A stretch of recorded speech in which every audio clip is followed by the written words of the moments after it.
आज हम यहाँ पर कुछ स्पेशल लेकर आए हैं बिहार बोर्ड 10th संस्कृत वाले बच्चों के लिए। आज हम यहाँ पेपर पैटर्न करने वाले हैं। क्वेश्चन पेपर आता कितने खंडों में है, तो यहाँ पर बात करते हैं। क्वेश्चन पेपर जो है वो 2 खंडों में आता है। खंड 2 होते हैं, एक होता है खंड अ और एक होता है खंड ब। 5 बिंदु देंगे, कोई भी दे दिया, यहाँ एक और इस तरह से 5 दे दिए। इनमें से कोई एक अनुच्छेद आपको किसी एक विषय पर लिखना है, यानी कि पैराग्राफ राइटिंग लिखनी है। वो सभी में से 16 प्रश्न आएंगे। 16 में से आपको 8 करना, मतलब प्रत्येक 2 में से आपको 1 करना है। स्टार्टिंग के कर लीजिए, लास्ट के कर लीजिए, बीच के कर लीजिए, छोड़ के कर लीजिए, आपकी मर्जी। तो फाइनली इतना ही आपको करना है। अब इस क्वेश्चन पेपर के अकॉर्डिंग हम तैयारी करेंगे। हेलो स्टूडेंट, नमस्ते, कैसे हो आप सभी। मैं डिम्पल सैनी आप सभी का स्वागत करती हूँ। तो आज हम यहाँ पर कुछ स्पेशल लेकर आए हैं बिहार बोर्ड 10th संस्कृत वाले बच्चों के लिए, क्योंकि संस्कृत का 1 शॉट तो उनका स्टार्ट हो चुका है, 2 चैप्टर भी हो चुके हैं और आज हम यहाँ पेपर पैटर्न करने वाले हैं। और मैंने उनको बता भी दिया है कि आपका पेपर किस तरह से आएगा। वो बात हम मतलब सारी चीज़ें जो है डिस्कस करेंगे। और एक की क्या होता है कि एक रणनीति होती है। जब भी आप पेपर करने वाले हो या फिर कोई भी काम करने वाले हो, सबसे पहले एक प्लानिंग की जाती है, एक योजना बनाई जाती है। योजना के अनुसार हमें उस कार्य को पूरा करना होता है। तो इसी तरह से जब हम क्वेश्चन पेपर हमें सॉल्व करना ही है एग्जामिनेशन हॉल में, तो उससे पहले हमें हमारा पेपर पैटर्न तो देखना ही होगा। और पहले जो इससे 2025 के पेपर में कौन कौन बच्चे संस्कृत में बहुत अच्छे मार्क्स लेकर आए हैं वो भी आपने देख लिया है। तो चलो आज हम करने वाले हैं बिहार बोर्ड 10th संस्कृत का पेपर पैटर्न। बहुत ही सरल तरीके का है, बहुत इजी है। जिस प्रकार का हिंदी का है ना, सेम वैसा ही है। 100 नंबर का क्वेश्चन पेपर आता है उनका, और जो नंबर है वो डिवाइड रहते हैं, पूरे 2 खंडों में होता है अ और ब, और दोनों खंड जो है वो 50-50 नंबर से डिवाइड रहते हैं। तो चलिए स्टार्ट करते हैं, बाकी की बाद में हम बातें की जो है बाद में करेंगे। यहां आ जाता है हमारा बिहार बोर्ड, ठीक है। ये है बिहार बोर्ड माध्यमिक परीक्षा, ठीक है। माध्यमिक परीक्षा जो होती है वो कक्षा 10 की होती है, और कौन सा है, 2026 का सेशन है हमारा। कक्षा हो गई हमारी कक्षा 10 लिख लेती हूं मैं, क्योंकि माध्यमिक जो है वो 10 ही बताता है। और विषय हो गया है हमारा संस्कृत, क्योंकि हिंदी का जो है हम डिस्कस कर चुके हैं, ठीक है। अब बारी आती है क्वेश्चन पेपर आता कितने खंडों में है। तो यहां पर बात करते हैं, क्वेश्चन पेपर जो है वो 2 खंडों में आता है। खंड 2 होते हैं, एक होता है खंड अ और एक होता है खंड ब। खंड अ भी 50 अंक का होता है और खंड ब भी 50 अंक का होता है, ठीक है। खंड अ और खंड ब 50-50 अंक के होते हैं। अब ये जो खंड अ है ना बच्चों, ये डिवाइड रहता है, ये आपकी जो पुस्तक है उस पुस्तक का और व्याकरण का, ठीक है, 2 भागों में बटा हो रहता है। और जो औसत है ना, औसत वो कुछ 50% का होता है। कभी कभी 48 और 52 का भी हो सकता है, और कभी 52 और 48 का भी हो सकता है।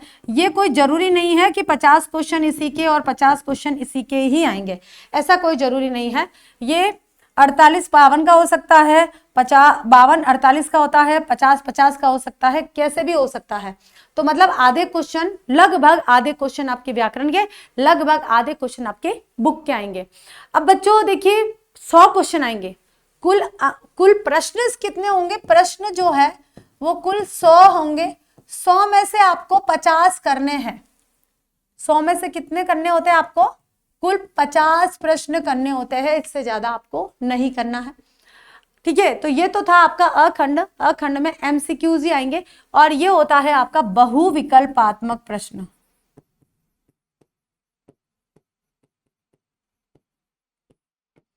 भाग, इसमें बहुविकल्पात्मक प्रश्न आते हैं, फुल एमसीक्यूज आते हैं।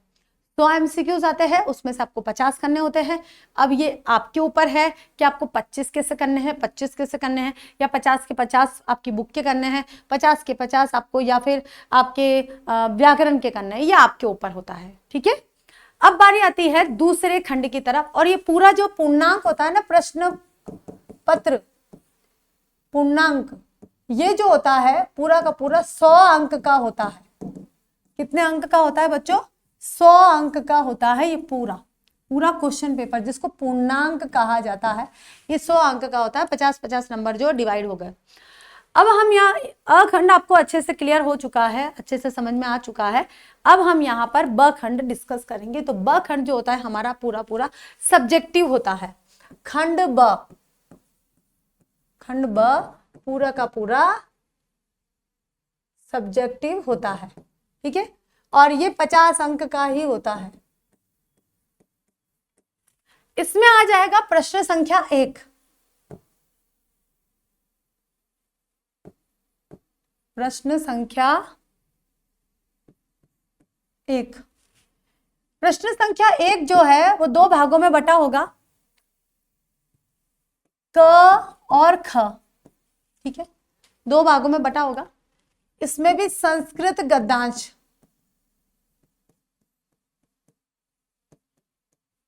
संस्कृत गद्यांश आधारित प्रश्न, ठीक है, ये 7 नंबर का होगा आपका। और ये भी यहां पर होगा आपका अथवा, ठीक है, अथवा नहीं लिखा होगा तो यहां प्रश्न लिखा होगा कि दोनों में से एक करना है आपको। इस क्वेश्चन में लिखा होगा कि दोनों में से आपको एक गद्यांश आधारित प्रश्नों के उत्तर आपको देने हैं, ठीक है। तो यहां पर आ जाएगा आपका ख, ये भी संस्कृत गद्यांश होगा।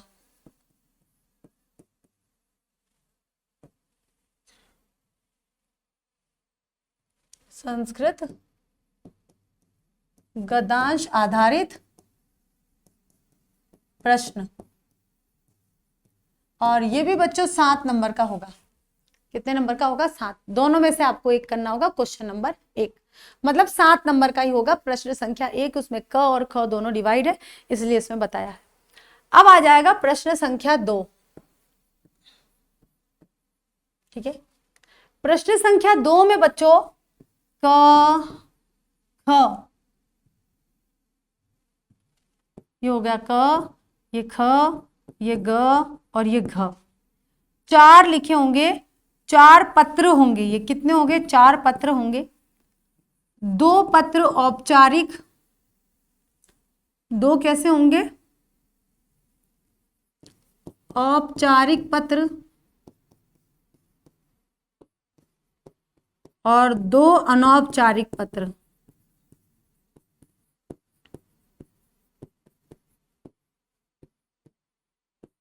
ठीक है। 2 औपचारिक पत्र होंगे, 2 अनौपचारिक पत्र होंगे।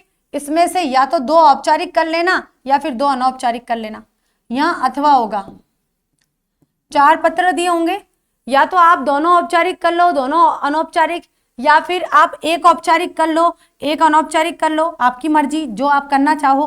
तो या तो आप सारे औपचारिक अच्छे से तैयार कर लो या अनौपचारिक कर लो। तो 4 पत्र आएंगे, 4 में से कोई 2, 4 में से कोई 2 पत्र करने हैं, कोई 2 पत्र करने हैं, ठीक है। मैं यहां लिख लेती हूँ साफ साफ, क्योंकि इसको थोड़ा क्लियर लिखना जरूरी है ना। 4 में से कोई 2 पत्र करने हैं,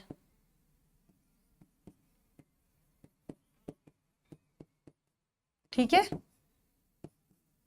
ठीक है। 4 में से आपको कोई 2 पत्र करने हैं। क्वेश्चन नंबर 2 होगा ये क्वेश्चन नंबर 2 होगा, और हर एक पत्र जो है वो 4 नंबर का होगा, यानी कि ये 8 नंबर का है। 4-4 नंबर के 2 पत्र आपको करने हैं, या तो 2 औपचारिक करना, या 2 अनौपचारिक करना, या एक अनौपचारिक या एक औपचारिक, जो आपकी इच्छा हो। प्रश्न संख्या 2, प्रश्न संख्या 1 दोनों में विकल्प है, विकल्प के आधार पर आपको करना है। अब आता है प्रश्न संख्या 3। अब भाई प्रश्न संख्या 3 जो है वो थोड़ा सा निबंध जैसा है, ठीक है। इसमें 5 अनुच्छेद देंगे, ठीक है। अनुच्छेद के विषय कोई भी दे दिया, जैसे सदाचार दे दिया, परोपकार दे दिया, संस्कृत भाषा दे दिया। तो आप एक काम कीजिएगा, कोई भी दे देंगे, 5 बिंदु देंगे, ठीक है। ये तो उदाहरण है। संस्कृत भाषा दे दिया, मान लो कोई भी दे दिया, यहाँ एक और, इस तरह से 5 दे दिए, 2, 3, 4 और 5। इनमें से कोई एक कोई एक अनुच्छेद आपको किसी एक विषय पर आपको अनुच्छेद लिखना है, यानी कि पैराग्राफ राइटिंग लिखनी है। अगर आपको निबंध पॉइंट में आता है, जैसे मैंने 2 साल पहले जब संस्कृत पढ़ाई थी उसमें निबंध पढ़ाया था, इससे पहले वाला जब मैंने पढ़ाया था तो उसमें मैंने पॉइंट में निबंध लिखवाए थे, कम से कम 10 से 12 पॉइंट हर एक निबंध में था। आप क्या करना, वो पॉइंट में लिखा हुआ है ना, उसको अनुच्छेद शैली में लिख लेना। जैसे हमने यहाँ पे 1 2 3 4 ऐसे डाला है, तो आप डालना 1 2 3 4 5 6 7 ऐसे पूरा पॉइंट वाला लिख लीजिए, वो हो जाएगा आपका अनुच्छेद। आपको ज्यादा मेहनत करने की जरूरत नहीं है, ऐसा ही होता है। अनुच्छेद का मतलब ये नहीं कि आपको पहले परिभाषा लिखनी है, वो लिखनी है, ये लिखनी है, ऐसा कुछ भी नहीं है। अगर आपने पॉइंट में निबंध याद करा है तो आपको पॉइंट में लिखना है, और अगर पॉइंट में याद नहीं किया, अनुच्छेद में याद करा है, तो आपकी मर्जी, आप अनुच्छेद में लिख सकते हो। और कितना लिखना है, 7 वाक्यों में लिखना है। किसमें लिखना है, 7 वाक्यों में, और 7 नंबर का होगा, मतलब कि एक वाक्य का 1 नंबर। ठीक है, एक वाक्य का 1 नंबर होगा। ठीक है ना। अब आता है हमारा क्वेश्चन नंबर 4, प्रश्न संख्या 4। प्रश्न संख्या 4 में क्या होगा बच्चों, आपके पास बहुत सारे वाक्य होंगे। ठीक है, कितने भी दे देंगे, इसका कोई नहीं है, 10 भी दे दिए, 12 भी दे दिए, 13 भी दे दिए, 14 भी दे दिए, कितने भी दे दिए, उसमें से 6 हिंदी वाक्यों का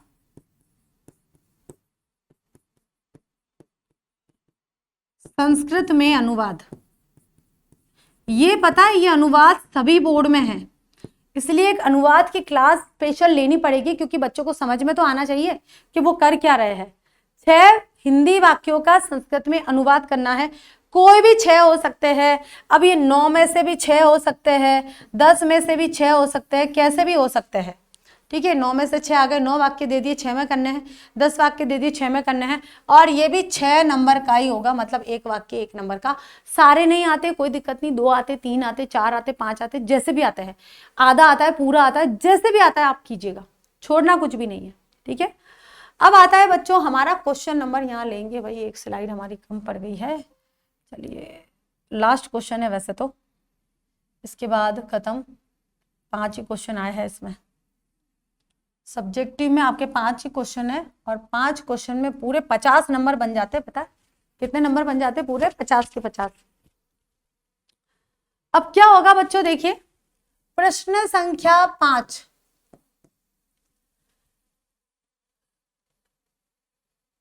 आठ प्रश्नों के उत्तर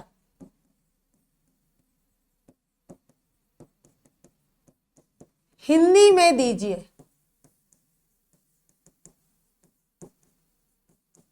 ठीक है, 8 प्रश्नों के उत्तर हिंदी में दीजिए।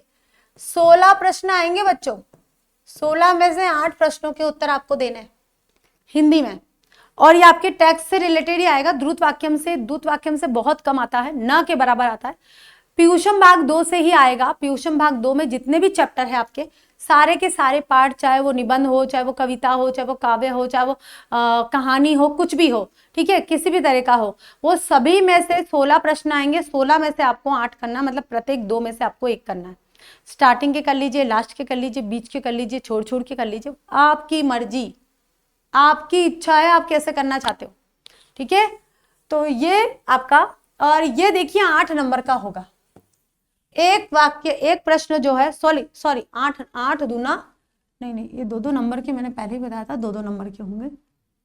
ये 16 अंक का होगा, यानी कि 8 दूनी 16, 2 नंबर के प्रश्न होंगे।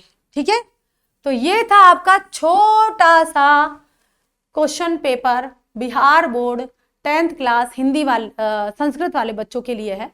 ये छोटा सा क्वेश्चन पेपर है 100 नंबर का, जिसमें 50 अंक आपके ऑब्जेक्टिव हो जाएंगे, 50 अंक आपके सब्जेक्टिव हो जाएंगे। सब्जेक्टिव में आपके 5 प्रश्न हैं। पहला प्रश्न आपका गद्यांश आधारित प्रश्न होगा 7 नंबर का। दूसरा प्रश्न आपका पत्र होगा, 2 पत्र लिखने हैं आपको 8 नंबर के, 4 नंबर के 2 पत्र लिखना है। फिर तीसरा प्रश्न हो जाएगा आपका अनुच्छेद, सिर्फ एक ही अनुच्छेद लिखना है पूरे 5 बिंदुओं में से, तो विकल्प तो आपके पास आएंगे 7 नंबर का, जिसमें 7 वाक्य लिखना है। 6 हिंदी वाक्यों का संस्कृत में अनुवाद करना है, तो 6 नंबर का हो जाएगा। ठीक है। और 8 प्रश्नों के उत्तर देने, हिंदी में ही देने, संस्कृत में नहीं देने। तो संस्कृत का पार्ट तो आपके पास आया ही नहीं है, कुछ भी नहीं आया है। सिर्फ कितना सा आया है, संस्कृत में जो आपको करना है वो सिर्फ आया है बच्चों ये वाला भाग। और एमसीक्यूज के अंदर आपसे बहुत सारी चीजें पूछ सकते हैं, तो यहां जरूर बन सकता है। संस्कृत में भी पूछ लिया है, हिंदी में भी पूछ लिया है, व्याकरण में भी पूछ लिया, कैसे भी। ठीक है, तो फाइनली इतना ही आपको करना है। अब इस क्वेश्चन पेपर के अकॉर्डिंग हम तैयारी करेंगे। वन शॉट भी करते हैं तो संस्कृत के क्वेश्चन जब आते ही नहीं है तो हम क्यों करेंगे, लेकिन एमसीक्यूज में उससे क्वेश्चन, संस्कृत के क्वेश्चन पूछ सकते हैं। जो एक पद का होता है ना, उसी एक पद का उत्तर हमें देना होगा, तो इसलिए संस्कृत के कुछ क्वेश्चन लाए जाते हैं, बाकी हिंदी के ज्यादा लाए जाते हैं क्योंकि 8 क्वेश्चन आते हैं। पत्र आपको करा दिए जाएंगे, आपका निबंध करवा दिया जाएगा, अनुच्छेद जो है वो करवाए जाएंगे। तो बहुत इजी, बहुत सरल है। Okay, thank you so much बच्चों। नए शॉर्ट में मिलते हैं या नई क्लास में मिलते हैं। Okay, bye.